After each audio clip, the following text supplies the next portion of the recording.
तो चलिए अब खबरों को विस्तार से आपको बताते हैं और सबसे पहले बुलेटिन की शुरुआत करेंगे एक बड़ी खबर से।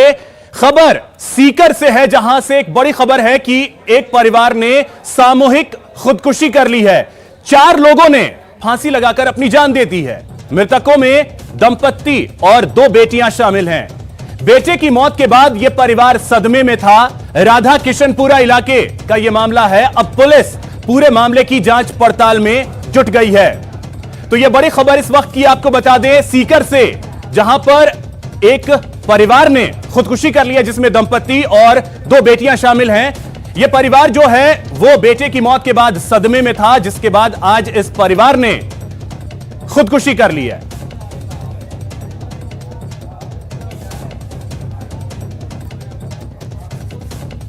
तो यह बड़ी खबर सीकर से, राधा किशनपुरा इलाके का यह मामला है, जहां पर एक पूरे परिवार ने फांसी लगाकर अपनी जान दे दी है। वजह यह बताई जा रही है कि इस परिवार का जो बेटा है उसकी मौत हो गई थी, जिसके बाद यह परिवार सदमे में था।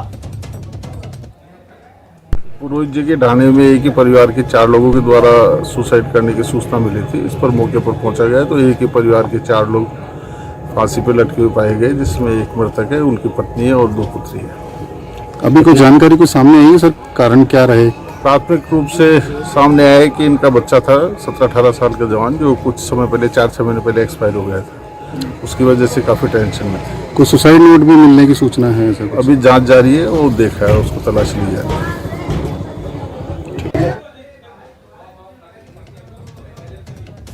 तो हमारे सहयोगी अशोक शर्मा इसी खबर पे अधिक जानकारी के साथ जुड़ गए हैं। अशोक, पहले तो इस मामले के बारे में विस्तृत जानकारी चाहेंगे कि मामला है क्या और क्या वजह है कि इस पूरे परिवार ने आत्महत्या कर ली है? देखिए अभिषेक, मैं बताऊं कि राधा किशनपुरा इलाके में हनुमान सैनी नाम का ये व्यक्ति था। इसने अपनी पत्नी जो है तारा देवी और 2 बेटियां जो पूजा और अनु थी, दोनों के साथ फांसी लगाकर आत्महत्या कर ली। प्रारंभिक जानकारी में ये सामने आ रहा है कि इनका जो जवान लड़का था, जो पुलिस की तैयारी कर रहा था, उस लड़के की हार्ट अटैक से कुछ महीने पहले मौत हो गई थी, जिसके बाद ये पूरा परिवार अवसाद में था। उसी के चलते जो है इस पूरे परिवार ने आज सामूहिक रूप से फांसी लगाकर आत्महत्या की है, जिसके बाद पूरे इलाके में जो है सनसनी फैल गई और बड़ी संख्या में लोग भी मौके पर एकत्र हो गए थे। पुलिस मौके पर पहुंची है। अभी जो है आत्महत्या के कारणों की जांच शुरू कर दी गई है। हालांकि किसी तरह का सुसाइड नोट अभी जो है बरामद नहीं हुआ है और पुलिस ने 4 शवों को जो है वो कल्याण अस्पताल की मोर्चे में रखवा दिया है। अशोक, तो पहले ये जानकारी मिली कैसे? क्योंकि घर का अगर पूरा परिवार घर के अंदर फांसी लगा रहा है, पता कैसे चला? जो परिवार है, मैं आपको बताऊं कि ये जो मृतक हनुमान है, ये बताया जा रहा है कि जो भाजपा के पूर्व प्रदेश अध्यक्ष मदन लाल सैनी, उनका परिवार में कोई भतीजा लगता है। तो आसपास के लोगों ने जब घर में कोई किसी तरह की कोई हलचल नहीं देखी तो उसके बाद अंदर घुस के देखा तो 4 लोग एक कमरे के अंदर जो है फांसी पे लटके हुए थे। उसके बाद ये खबर जो है वो आग की तरह चारों तरफ फैल गई कि 4 लोगों ने आत्महत्या कर ली है। उसके बाद जो है पुलिस मौके पर पहुंची और पूरे मामले की जांच शुरू की। तो जो आसपास के पड़ोसी लोग थे, उन्होंने सबसे पहले देखा था इस चीज को। अब सवाल इसमें यह भी उठता है कि जो शुरुआती जानकारी है, जो बेटा था, जो उसकी मौत कितने वक्त पहले हुई थी? क्योंकि अगर उस सदमे में यह परिवार था तो वक्त कितना बीत चुका है बेटे की मौत की? जो प्रारंभिक जानकारी मिली है, तकरीबन 2 महीने पहले की घटना बताई जा रही है कि वो तैयारी कर रहा था। 2 महीने पहले जो है वो 2 से 3 महीने पहले वो अचानक सड़क के ऊपर गस खा के गिर गया था। अचानक हार्ट अटैक आने से जो है उसकी मौत हो गई थी। उसकी तकरीबन उम्र भी जो है वो 18-20 साल के करीब ही बताई जा रही थी। तो उसी के बाद से बताया जा रहा है कि पूरा परिवार जो था वो सदमे में था और अवसाद में था।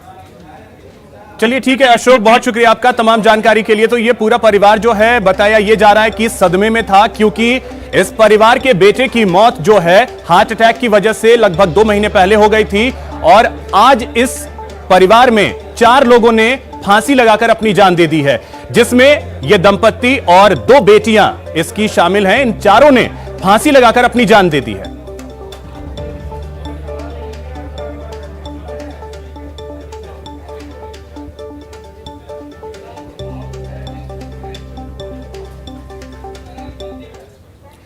एक और बड़ी खबर आपको बता दें, हनुमानगढ़ से यह बड़ी खबर है, जहां पर सड़क हादसे में 3 लोगों की मौत हो गई है। कार और बाइक की टक्कर हुई है। इस हादसे में 3 लोगों की जान चली गई है, जिसमें एक दंपत्ति और बच्चा शामिल है। सूचना के बाद टाउन पुलिस मौके पर पहुंच गई है। नोरंगदेसर के पास यह हादसा हुआ है, जहां पर 3 लोगों की मौत हो गई है। तो हनुमानगढ़ से यह बड़ी खबर आपको बता दें, जहां पर एक भीषण सड़क हादसा सामने आया है, जिसमें 3 लोगों की मौत हो गई है। एक दंपत्ति और उसका एक बच्चा शामिल है। तीनों की मौत हो गई है। राजू रामगढ़िया हमारे सहयोगी अधिक जानकारी के साथ जुड़ गए। राजू, हादसे को लेकर क्या जानकारी है? हादसा हुआ कैसे एग्जैक्टली? जी, बताया जा रहा है कि जो कार है उसकी गति तेज थी और उसका जो अगला टायर फट गया, जिसके कारण जो है बाइक से कार जाके बड़ी भीषण भिड़ंत थी और ये मौके पर जो है 3 लोगों की मौत हुई है। और इसमें भी एक बड़ी बात है कि तीनों पीढ़ियां एक साथ खत्म हुई है। इश्मा बीबी है, उसका पुत्र बिलाल दीन है और उसका पुत्र बिलाल दीन का हसनैन जो 2.5 साल का है। यानी कि दादी, पुत्र और पौत्र तीनों के तीनों जो है 3 पीढ़ियां इस दुर्घटना में खत्म हुई हैं। और इसके साथ में जो ड्राइवर है कार का वो भी घायल हुआ है, मगर वो मौके से कहीं लापता हो गया। तो राजू, ये दंपत्ति नहीं है? ये दंपत्ति नहीं है। इश्मा बीबी है, उसका पुत्र है बिलाल दीन और बिलाल दीन का पुत्र है हसनैन। यानी कि 3 पीढ़ियां हैं ये। और कार चालक है, उसके भी चोटें आई हैं, मगर वो जिला चिकित्सालय नहीं पहुंचा। बताया जा रहा है किसी राहगीर ने उसको किसी निजी चिकित्सालय में भर्ती करवाया। पुलिस इस बात की भी जांच कर रही है, मगर कहीं ना कहीं रफ्तार का कहर था, कार का अगला टायर फटा और इतनी भीषण दुर्घटना हुई। और तीनों जो नवागांव के निवासी हनुमानगढ़ के 3 पीढ़ियों की जो है एक साथ मौत हुई है। जी चलिए, बहुत शुक्रिया राजू आपका तमाम जानकारी के लिए।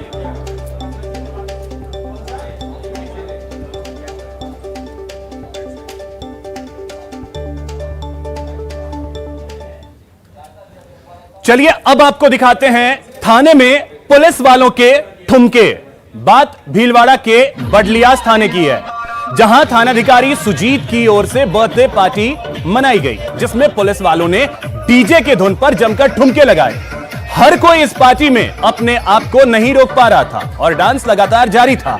अब इसका वीडियो वायरल हो रहा है। एसपी ने अभी इस बारे में जांच की बात की।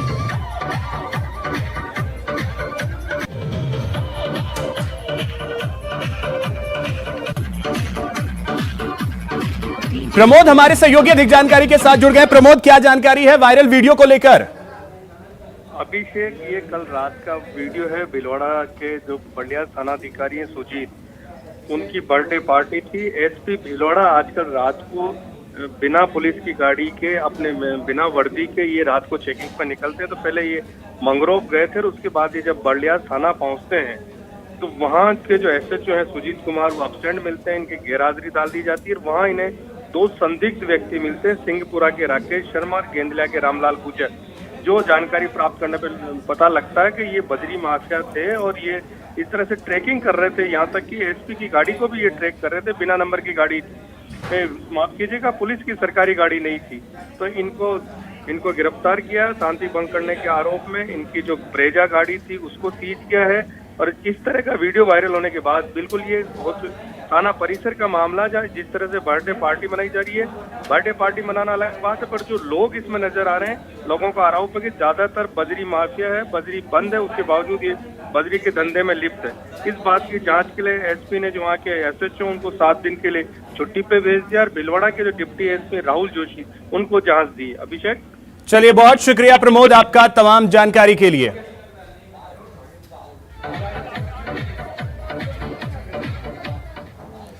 चलिए, बुलेटिन में अब बात करते हैं बीजेपी के महामंथन की। 5 राज्यों में चुनाव को लेकर दिल्ली में आज बीजेपी के राष्ट्रीय पदाधिकारियों की बैठक हुई। 5 राज्यों के चुनाव को लेकर यहां पर चर्चा की गई। इसके अलावा कृषि कानूनों पर भी मंथन हुआ। बैठक में पीएम मोदी ने जीत का मंत्र दिया। प्रदेश अध्यक्ष सतीश पूनिया भी इस दौरान मौजूद रहे और उन्होंने एक प्रेजेंटेशन भी दिया। प्रदेश संगठन के कामकाज की जानकारी दी। पंचायत निकाय के नतीजों पर भी अपनी बात उन्होंने रखी।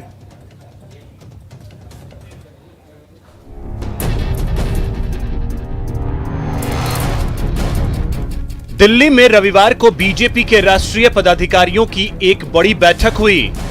इस बैठक का उद्घाटन खुद पीएम मोदी ने किया। बैठक में ऐसे तो तमाम तरह के मुद्दों की चर्चा हुई, लेकिन इस बैठक में आगे होने वाले 5 राज्यों में चुनाव और कृषि कानून पर चर्चा प्रमुख रूप से हुई।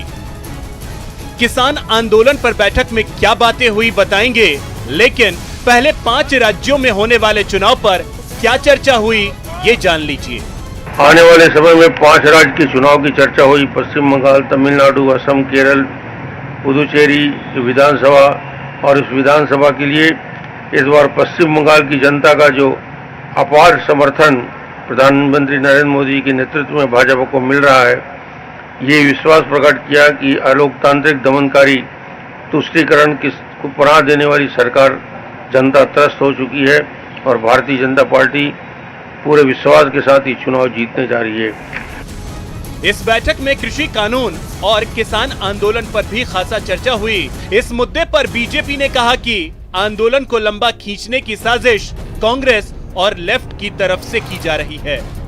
कुछ विषय राजनीतिक कारणों से आंदोलन को लंबा खींचने की बातें हो रही है और ये सिर्फ और सिर्फ राजनीति की प्रेरित है। देश का किसान इससे खुश है।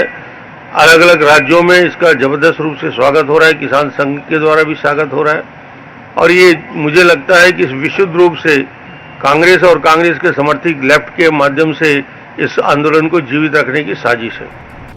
बीजेपी ने कहा कि किसानों को कृषि कानून की खामियों को बताना चाहिए और बेवजह कानून वापसी की मांग नहीं करनी चाहिए। आज मुद्दा है कृषि बिल में दिक्कत कौन सा है, उस विषय को लेकर डिस्कशन में आए, उसमें क्या कमियां हैं उसको लेकर आए, उसमें क्या परिवर्तन और संशोधन होता है उसमें आकर बात करें। सिर्फ एक जिद यदि रहेगी कि इस कानून को वापस ले लिया जाए तो उसको कुछ बताए तो क्यों वापस लिया जाए। 5 राज्यों के चुनाव और कृषि कानून के अलावा चीन, कश्मीर, बजट और कोरोना के मुद्दे पर भी चर्चा हुई।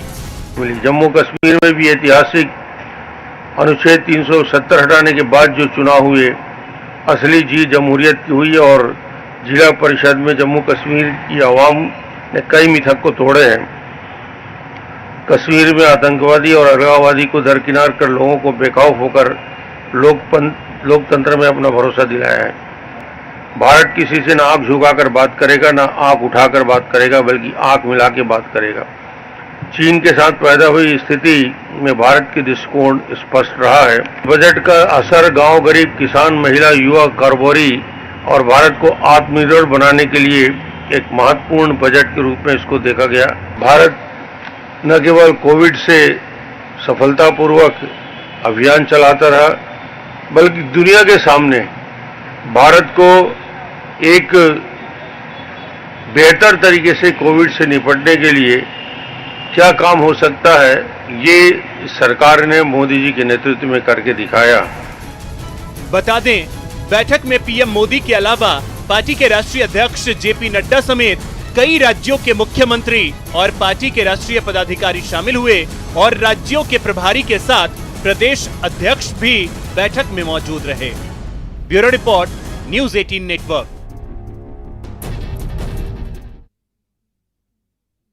तो पीएम मोदी ने जीत का मंत्र दिया बीजेपी के पदाधिकारियों को, लेकिन राजस्थान से वहां के लिए क्या निकल करके आया है इसको भी समझने की कोशिश करेंगे। दरअसल अब तक कांग्रेस में खेमेबाजी का आरोप लगा रही बीजेपी क्या खुद खेमेबाजी के शिकार हो गई है? सवाल इसलिए क्योंकि राजस्थान बीजेपी के कई विधायक अपनी पार्टी के अंदर अलग थलग होने का आरोप लगा रहे हैं। एक रिपोर्ट देखिए। बीजेपी के अंदर पत्र वाली सियासत। कई बीजेपी विधायकों ने उठाए गंभीर सवाल। राष्ट्रीय अध्यक्ष को पत्र लिखकर जताई आपत्ति। ये वो फील करते थे कि उनको विधानसभा की कार्यवाही में जिस तरह की महत्व मिलना चाहिए वो नहीं मिल रहा है।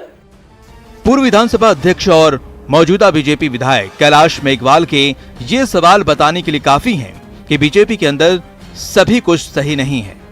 हालांकि ये मामला पार्टी के अंदर का है और शिकायत भी पार्टी के अंदर ही दर्ज कराई गई है, लेकिन विधायकों का दर्द आखिर मीडिया के सामने भी आ ही गया। इसी भावना जो फैल रही है, ये भावना समाप्त होनी चाहिए और सबको विधानसभा की कार्यवाही में समान रूप से अवसर देना चाहिए, क्योंकि ये अवसर देने का जो है अधिकार लीडर ऑफ द अपोजिशन और मुख्य सचेतक का होता है। इस पत्र में सीधे तौर पर नेता प्रतिपक्ष और मुख्य सचेतक के रवैये पर सवाल है और मामले को पार्टी के अंदर की खेमेबाजी से जोड़कर देखा जा रहा है, जिससे बीजेपी अब तक लगातार इनकार करती रही है। मौजूदा आरोप सदन में पार्टी की तरफ से बोलने से रोकने को लेकर है। करीब 1.5 दर्जन विधायकों ने पत्र पर हस्ताक्षर किए हैं। छपड़ा के विधायक प्रताप सिंह ने पत्र पर विधायकों से हस्ताक्षर लिए। राष्ट्रीय अध्यक्ष समेत 4 लोगों को पत्र लिखा गया। पत्र के मुताबिक सदन में समान रूप से विधायकों को बोलने का अधिकार मिले। कैलाश मेघवाल और प्रताप सिंह को पूर्व सीएम वसुंधरा राजे का समर्थक माना जाता है। पत्र के मुताबिक पार्टी के कुछ विधायकों के साथ न्याय नहीं हो रहा। खेमेबाजी का दंश झेल चुकी कांग्रेस के लिए बीजेपी के अंदर का ये वाकया सुकून देने वाला हो सकता है, क्योंकि जल्द ही प्रदेश में विधानसभा की 4 सीटों के लिए उपचुनाव होने हैं। ऐसे में अगर बीजेपी के अंदर कुछ विधायक अपने को अलग थलग पाते हैं तो इसका असर पार्टी के प्रदर्शन पर भी पड़ना तय है। सुधीर शर्मा, न्यूज़ 18 राजस्थान, जयपुर। चलिए अब सीधे आपको लिए चलते हैं राजधानी जयपुर, जहां पर अल्बर्ट हॉल का स्थापना दिवस आज मनाया जा रहा है और ऐसे में सांस्कृतिक कार्यक्रम का आयोजन किया जा रहा है। 135 साल का आज अल्बर्ट हॉल हो गया।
तो फिलहाल यहां रुकेंगे एक छोटे से ब्रेक के लिए, और ब्रेक के बाद जब लौटेंगे तो आपको बताएंगे कि आखिर बजट से हेल्थ सेक्टर को कितनी उम्मीदें हैं।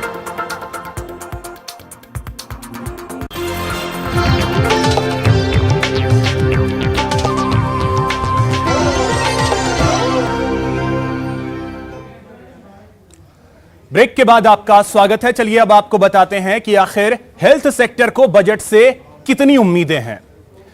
सीएम अशोक गहलोत ने पिछले बजट में हेल्थ सेक्टर पर खास ध्यान दिया था।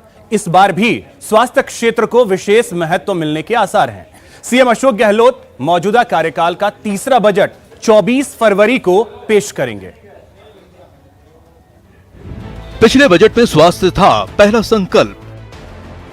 स्वास्थ्य क्षेत्र पर सरकार ने किए थे बड़े ऐलान।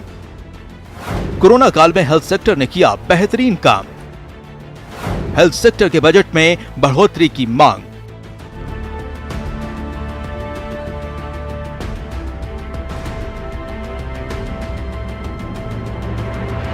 सीएम अशोक गहलोत ने पिछले बजट में हेल्थ सेक्टर पर विशेष ध्यान दिया था। 2020 कोरोना संकट से गुजरा है, इसका आर्थिक प्रभाव भी दिखा है। राज्य की वित्तीय हालात ठीक नहीं होने के बाद भी हेल्थ बजट बढ़ने की उम्मीद जताई जा रही है। मुख्यमंत्री अशोक गहलोत ने पिछले साल बजट पेश करने के साथ ही साथ संकल्पों का जिक्र किया था, जिसमें पहला ही संकल्प था निरोगी राजस्थान। पिछले बजट में 14,533 करोड़ 37 लाख रुपए का प्रावधान किया था। कोरोना काल ने स्पष्ट कर दिया, स्वास्थ्य के क्षेत्र में विशेष फोकस किए जाने की जरूरत है। यही कारण है कि अब सभी तरफ से हेल्थ सेक्टर को और मजबूत किए जाने की मांग उठ रही है। एक नजर हेल्थ सेक्टर के लिए एक्सपर्ट्स की मांग पर। स्वास्थ्य क्षेत्र के बजट में हो वृद्धि, प्राथमिक चिकित्सा सुविधाएं हो मजबूत, संभाग मुख्यालयों पर बने सुपर स्पेशलिटी सेंटर, भविष्य की महामारी से लड़ने के लिए बने रणनीति, पीएससी, सीएससी और जिला मुख्यालयों को किया जाए मजबूत। सभी जिला मुख्यालयों पर जांच सुविधाओं का दायरा बढ़े, चिकित्सा संस्थानों में रिक्त पदों पर हो तुरंत भर्ती, मेडिकल कॉलेजों में रिसर्च के कार्यों को मिले बढ़ावा। आपको अपने जो प्राइमरी हेल्थ सेक्टर है, प्राथमिक स्वास्थ्य क्षेत्र है, उसको मजबूत करना पड़ेगा। वहाँ पे हमें स्वास्थ्य का इंफ्रास्ट्रक्चर ले जाना पड़ेगा गांव-गांव में, जो है अभी, ऐसा नहीं कि नहीं है। 24 फरवरी को पेश होने वाले बजट में हेल्थ सेक्टर के लिए बड़े ऐलान हो सकते हैं। देखते हैं एक्सपर्ट्स को क्या अनुमान है। 15 नए मेडिकल कॉलेज खोले जाने हैं, इसके लिए बजट बढ़ाया जा सकता है। निरोगी राजस्थान के लिए पिछले साल 100 करोड़ का बजट था, इस बार डबल हो सकता है। बुजुर्गों और बच्चों के लिए फ्री वैक्सीनेशन की घोषणा संभव, बजट में बड़ी धनराशि का ऐलान संभव। आयुष्मान भारत महात्मा गांधी राजस्थान स्वास्थ्य बीमा योजना के लिए घोषणा संभव। पिछले साल की घोषणाएं पूरी करनी बाकी हैं, इसके लिए ऐलान संभव। पिछले बजट में हेल्थ सेक्टर के लिए कई घोषणाएं हुई थी। देखते हैं क्या थे हेल्थ सेक्टर के लिए ऐलान जिन पर कोरोना इफेक्ट दिखा। पिछले बजट में स्वास्थ्य पर 14,533 करोड़ 37 लाख रुपए का था प्रावधान। हेल्थ सेक्टर योजनाओं पर कोरोना का दिखा असर। आयुर्वेद विभाग में राजपत्रित 1338 पद और राजपत्रित के 2,506 पद खाली। स्वास्थ्य विभाग में राजपत्रित 988 पद और राजपत्रित में 35,000 पद खाली। राजस्थान में निशुल्क दवा योजना, निशुल्क जांच योजना, निरोगी राजस्थान जैसी बेहतरीन योजनाएं चल रही हैं। इन सभी योजनाओं को और प्रभावी कैसे बनाया जाए, इसे लेकर बजट में विशेष प्रावधान किए जाने की जरूरत है। मोहल्ला क्लिनिक की अवधारणा को और मजबूती से अपनाने की आवश्यकता है। एसएमएस मेडिकल कॉलेज के प्रिंसिपल डॉक्टर सुधीर भंडारे ने बताया कि सीएम अशोक गहलोत स्वास्थ्य क्षेत्र को लेकर गंभीर हैं। मुझे लगता है कि राजस्थान एक मेडिकल सर्विसेज के लिए पूरे भारत में ही नहीं विश्व में एक रोल मॉडल का काम करेगा। पिछला पूरा साल कोरोना महामारी के नाम रहा है। कोरोना टीकाकरण का काम भी बड़े स्तर पर किया जाना है। ऐसे में यदि बच्चों और बुजुर्गों को मुफ्त टीका लगाने का भार प्रदेश पर आएगा, इस बजट में इसके लिए घोषणा हो सकती है। इसके अलावा एक्सपर्ट्स का मानना है कोरोना जैसी महामारी के समय दूसरी बीमारियों के इलाज में प्रभाव न पड़े, इसके लिए विशेष कार्य योजना बनाए जाने की आवश्यकता है। निरोगी राजस्थान गहलोत सरकार का सपना है, इसके लिए बजट में बहुत कुछ हो सकता है। देखते हैं बजट में कौन सी घोषणाएं होती हैं। सौरभ गृहस्थी, न्यूज़ 18 राजस्थान, जयपुर। तो अब देखना अहम होगा कि हेल्थ सेक्टर की उम्मीदें कितनी पूरी होती हैं। यहां रुकेंगे एक छोटे से ब्रेक के लिए और ब्रेक के बाद जब लौटेंगे तो आपको दिखाएंगे रेतीले धोरों में सेना का दमखम।